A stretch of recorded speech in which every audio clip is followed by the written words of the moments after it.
Hi friends, பஸ்ஸில் ஒரு story. அன்றைக்கி ஒரு நாள் ஒர்க் முடிச்சுட்டு பஸ்ஸில் வந்துட்டு இருந்தேன். பஸ்ஸு நல்லா ஃப்ரீயாக தான் இருந்தது.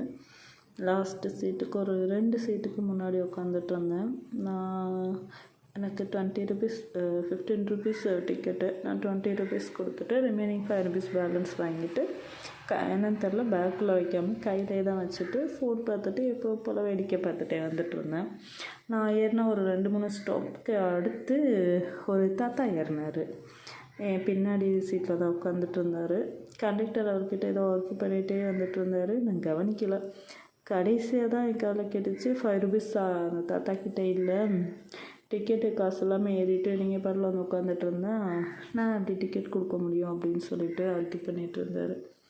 அந்த தாத்தாவும் யார்கிட்டையும் கேட்கவும் இல்லை, அமைதியாகவே தான் உட்காந்துட்டு இருந்தார்.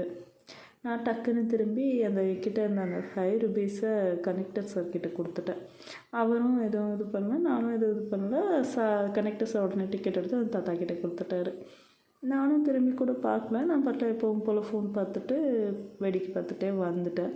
இறங்குறதுக்கு முன்னாடி டக்குன்னு எந்திரிச்சு இறங்கும்போது அந்த தாத்தாவை பார்த்தேன். அந்த தாத்தா சிரித்தாலும் நானும் லைட்டாக சிரிச்சுட்டு இறங்கிட்டேன். இது நடந்து ஒரு 6 மந்த் இருக்கும். அதே மாதிரி எப்பவும் போல் ஒர்க் முடிச்சுட்டு பஸ்ஸில் ஏறி வந்துட்டு இருந்தேன். ஹாஸ்பிட்டல் போக வேண்டியதாக இருந்தது. அம்மாவும் வரதாக இருந்தது. எங்கள் ஸ்டாப்புக்கு 15 ரூபா, நான் போக வேண்டிய ஸ்டாப்புக்கு 22 ருபீஸ். அப்போது அம்மா கிட்டே ஃபோன் பண்ணி இந்த மாதிரி என்கிட்ட சேஞ்ச் இல்லைம்மா, 500 ரூபாயாக தான் இருக்குது, டிக்கெட் எடுத்தோன்னா 15 ரூபா தான் கையில் இருக்குது, 500 ரூபாய்க்கு 22 ரூபாய்க்கு 500 ரூபா சேஞ்ச் பண்ணால் கனெக்டர் திட்டுவாங்க, அதனால் நான் பஸ்ஸை விட்டு இறங்கிடுறேன், உங்களுக்காக நான் வெயிட் பண்ணுறேன், நீங்கள் வாங்க அப்படின்னு சொன்னேன். சரிம்மா அப்படின்னு சொன்னாங்க. இதை நான் ஃபோனில் தான் பேசிகிட்டு இருந்தேன். எனக்கு நின்றுட்டு இருந்தேன், பயங்கர கூட்டம் வேறு. தவிர மெடிக்கல் ரெப்ரசன்டேட்டிவ்னு நினைக்கிறேன். அந்த அண்ணா டக்குன்னு 10 ருபீஸ் எடுத்து கையில் கொடுத்து, ஆக்சுவலாக அந்த அண்ணா ஃபோன் பார்த்துட்டு தான் வந்துட்டு இருந்தாங்க. 10 ருபீஸ் கையில் எடுத்து கொடுத்து, இந்தாப்பா டிக்கெட் எடுக்கணும், சேஞ்ச் இல்லைன்னு, இல்லைப்பா பிடிப்பா, எவ்வளோக்குப்பா உனக்கு சேஞ்ச் வேணும் சொல்லு, இந்தா தர்றேன் அப்படின்னு சொன்னாங்க. ஏதோ தெரிஞ்சவங்க மாதிரி. எனக்கு என்ன சொல்கிறதுனே தெரில. டக்குன்னு அந்த அண்ணாவே பார்த்துட்டு, இல்லை பரவாயில்லண்ணா, நான் எனக்கு அடுத்த ஸ்டாப்பு இறங்கிடுவேன், இந்த டிக்கெட்டுக்கு போதும் அப்படின்ற மாதிரி சொன்னேன். இல்லைப்பா நீ காசு இல்லைன்னு தானே சொன்னேன், புடி அப்படின்னு சொன்னாங்க. நானும் வாங்கிட்டேன். அதோட அந்த 500 ரூபாய்க்கு சில்லறை கொடுத்தாங்க. அண்ணா 500 ரூபாய்க்கு எனக்கு சில்லறை மட்டும் போதும், இந்தாங்க காசு வச்சுக்கோங்க, நான் 100 ரூபா சேஞ்ச் பண்ணிக்கிறேன் அப்படின்னு சொன்னேன்.